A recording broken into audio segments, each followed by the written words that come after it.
Günün xəbərləri. İslam Partiyası sədrinin apellyasiya şikayəti təmin edilmədi. İnsan Hüquqları Klubu Azərbaycandakı son vəziyyətdən narahatdır. Teleradio Şurasının son müsabiqəsinin nəticələri narazılıqla qarşılandı. Demokratik İslahatlar Partiyası yeni qərargahının təqdimatını keçirdi.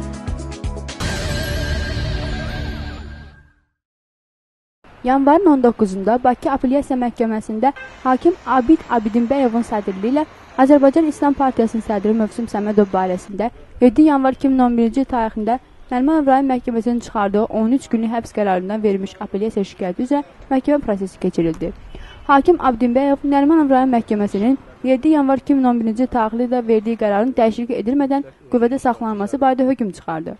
Xatırladaq ki, yanvarın 7-sində Azərbaycan İslam Partiyasının sədri Mövsüm Səmədov, onun müavini Vaqif Abdullayev, partiya fəalı Elçin Həsənov və partiya sədrinin sürücüsü Mir Hüseyin Kazımov həbs ediliblər. Daha sonra da bir neçə İslamçı həbs edilib. İslamçıların Mövsüm Səmədovun İslam Partiyasının Ali Şurasının yanvarın 2-sində iqtidar əleyhinə səsləndirdiyi və YouTube-da yerləşdirilən kəskin çıxışına görə həbs edildiyi istisna deyil. Yanvarın 19-da Reportyorların Azadlığı və Təhlükəsizlik İnstitutunun mətbuat mərkəzində İnsan Hüquqları Klubunun təşkilatçılığı ilə son günlərdə Azərbaycanda həyata keçirilmiş həbslər, polisin döyərək öldürməsi ehtimal olunan Elvin Əsgərov barədə və digər məsələlərə dair dərin masa keçirildi. Azərbaycan Liberal Gənclər Assosiasiyasının sədri Səbuhi Qafarov bildirdi ki, Azərbaycanda son 2 həftədə insan hüquqlarının pozulmasına dair ciddi hadisələr baş verib.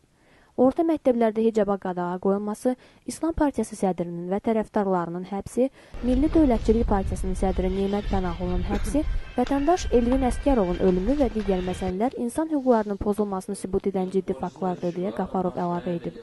Televiziya və Alternativ Media İnkişaf Mərkəzinin rəhbəri Rəsul Cəfərov isə bildirdi ki, son günlər Azərbaycanda baş verən hadisələrlə bağlı İnsan Hüquqları Klubu tərəfindən mövqe sənədi hazırlanaraq yerli və beynəlxalq ictimaiyyətin diqqətinə çatdırılacaq.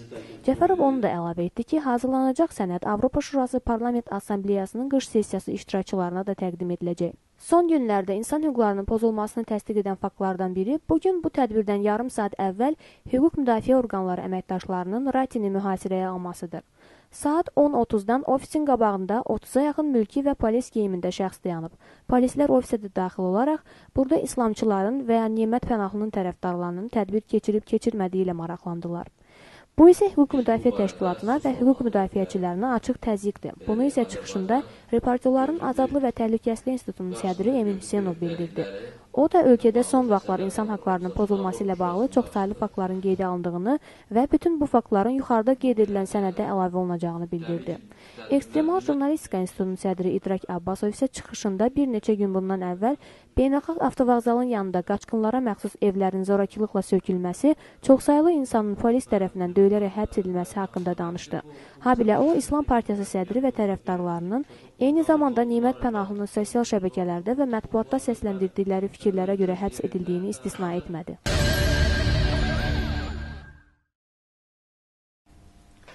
Yanvarın 19-da Reportyorların Azadlığı və Təhlükəsizlik İnstitutunun mətbuat mərkəzində 103.3 FM tezliyi üzrə müsabiqənin nəticələrindən narazı iddiaçılar, Obyektiv Televiziya və Radio Yayım Şirkəti Məhdud Məsuliyyətli Cəmiyyətin təsisçiləri və fiziki şəxs Cəfərov Rəsul Ağhəsənoğlu birgə mətbuat konfransı keçirdilər. Radio Obyektivin təsislərindən biri olan Ratinin sədri Emin Hüseynov müsabiqənin saxta keçirdiyini iddia etdi. Dünən Milli Televiziya və Radio Şurası noyabrın 25-dən elan etdiyi radio müsabiqəsinin iştirakçıları ilə iclas keçirdi. Bizim cəmiyyətin təsisçiləri və fiziki şəxs Rəsul Cəfərov iclasda iştirak edirdik. Golden Prize Məhdud Məsuliyyətli Cəmiyyətindən isə tədbirə 2 nəfər gəlmişdi. Məhdud Məsuliyyətli Cəmiyyətin direktoru Eldar Nifteliyev olduğu halda Müsalə adlı bir şəxs təşkilatın adından çıxış edirdi.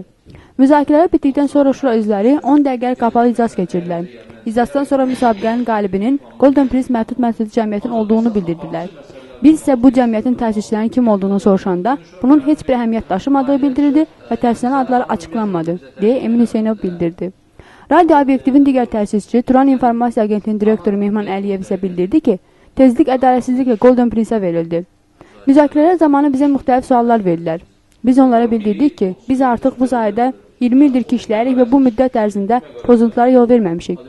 Eyni zamanda biz bu sahəyə yeni standartlar gətirəcəyimizi bildirdik. Lakin bütün bunlara baxmayaraq, onlar əsas kimi onu gətirdilər ki, Digər şirkət 90% xəbərlər yayımlayacaq və diasporla işləyəcəklər. Ancaq mən düşünürəm ki, bütün radiolar eyni mövqedən çıxış edir və bu radioda heç bir yenilik gətirməyəcək, deyə Əliyev əlavə etdi. Müsabiqənin digər iştirakçısı Televiziya və Alternativ Media İnkişaf Mərkəzinin rəhbəri Rəsul Cəfərov isə bildirdi ki, görüş tamaşa idi və orada səslənən fikirlər də absurd idi. Mənə bildirdilər ki, sən kadr məlumatlarında 4 nəfərin adını yazmısan. Halbuki orada 9 nəfərin adı var idi və hər biri də yüksək səviyyəli televiziya və radio sahəsində təcrübəsi olan insanlar idi. Mən bu müsabiqədən qabaq şuraya radio açmaq üçün müraciət etmişdim və bununla bağlı məhkəməyə müraciət etmişəm. Hal-hazırda isə fevralın 3-də apellyasiya məhkəməsində bu işə baxılacaq, deyə Rəsul Cəfərov qeyd etdi. Emin Hüseynov və Rəsul Cəfərov bildirdilər ki, son müsabiqə ilə bağlı da məhkəməyə müraciət edəcək. Xatırladaq ki, Milli Televiziya və Radio Şurası 103.3 FM tezliyi üzrə yayım müsabiqəsini 25 noyabr 2010-cu ildə elan etmişdir. Və müsabiqədə 2 şirkət, Obyektiv Televiziya və Radio Yayım şirkəti, Məhdud Məsuliyyətli Cəmiyyəti və Golden Press Məhdud Məsuliyyətli Cəmiyyəti və fiziki şəxs Rəsul Cəfərov iştirak edirlər. Xatırladaq ki, Milli Televiziya və Radio Şurası 103.3 FM tezliyi üzrə yayım müsabiqəsini 25 noyabr 2010-cu ildə elan etmişdir. Və müsabiqədə 2 şirkət, Obyektiv Televiziya və Radio Yayım şirkəti və Golden Press Məhdud Məsuliyyətli Cəmiyyətləri və fiziki şəxs Rəsul Cəfərov iştirak edirdi. Qeyd edək ki, 2009-cu ilə qədər 103.3 tezliyində BBC radio stansiyası yayımlanırdı. Lakin yanvarın 1-dən hökumət BBC-ni və eyni zamanda Amerikanın Səsi və Azadlıq radiolarının yerli tezliklərdə yayımını dayandırıb. Hazırda Azərbaycan FM tezliklərində 11 radio yayımlanır və onlarda alternativ baxış və fikirlər demək olar ki, səslənmir.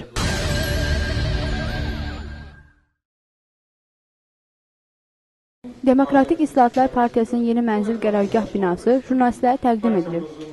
Təqdimat mərasimində partiya sədri, Milli Məclisin deputatı Asim Mollazadə təmsil etdiyi partiyanın fəaliyyətindən, siyasi mövqeyindən, ölkədəki ictimai, siyasi, iqtisadi proseslərin yanaşmasından danışıb.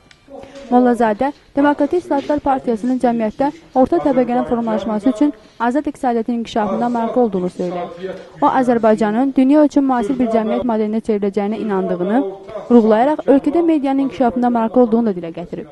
Mediası olmayan ölkədə demokratik dəyərlər formalaşa və cəmiyyətdə şəffaflıq yarana bilməz. Bütün bu amillər dövlətin güclənməsinə gətirib çıxarar, deyə qeyd edən Mollazadə, özünün və sədri olduğu siyasi partiyanın bu istiqamətdə fəaliyyət göstərdiyini bildirib.